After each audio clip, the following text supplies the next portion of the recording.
Okay, so I just got to the gym and I need to get out this car to go kill these weights. But before I do that, I gotta share what's on my heart because I won't be able to work out well knowing that I left this in my heart. I don't need to be heavy when I go in there. I need to be light. All right, so I need you to check this out.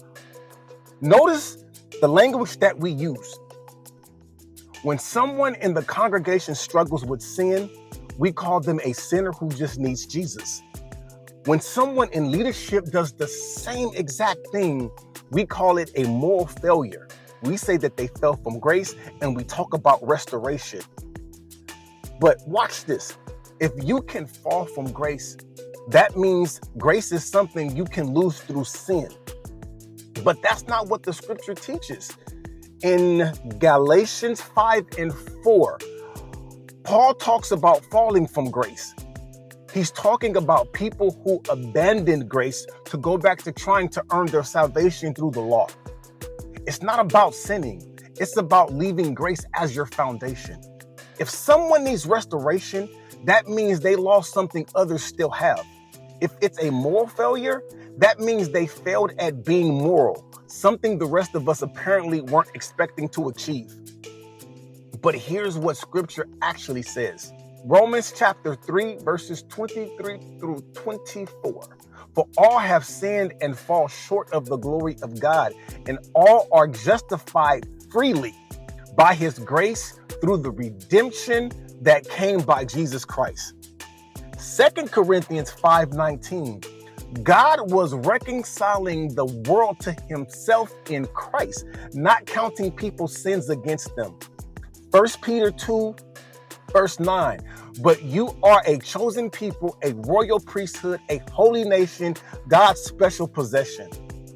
All have sinned, all justified, all priests. No tiers, no hierarchy of holiness, no special grace package for people with titles. Check this out. In 1520, Martin Luther looked at the church structure and made a statement that got him excommunicated by the church. This is what he said.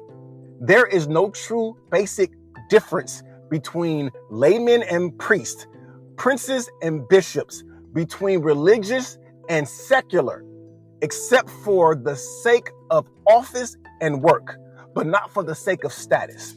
Translation, God saved you to a function, not a rank.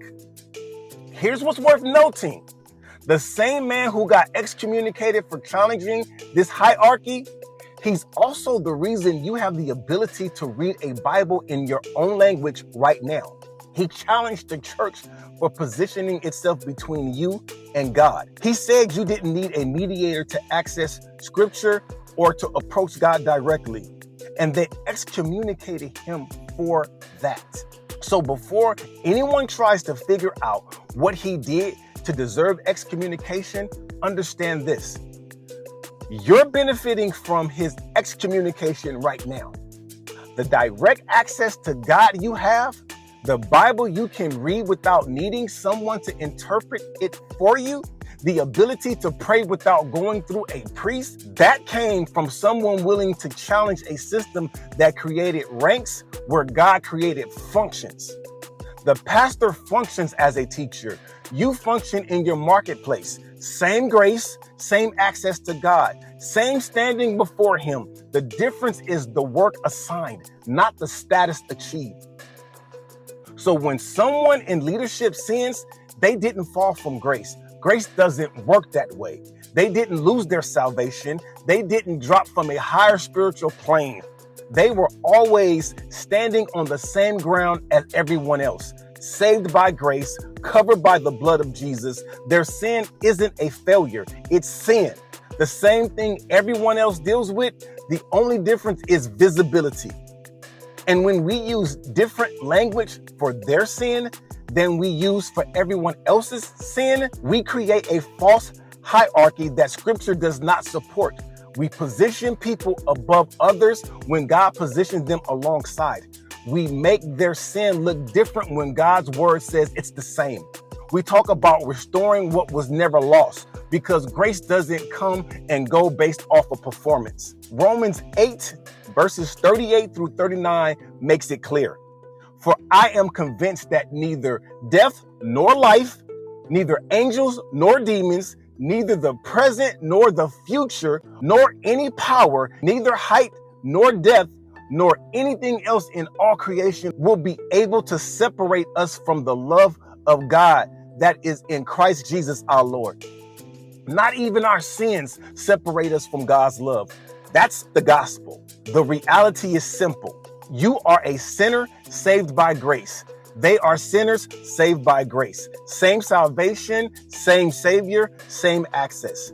The person in the pulpit doesn't have a closer connection to God than the person in the pew. They have a different function. That's it. Galatians 3:28 also makes it clear.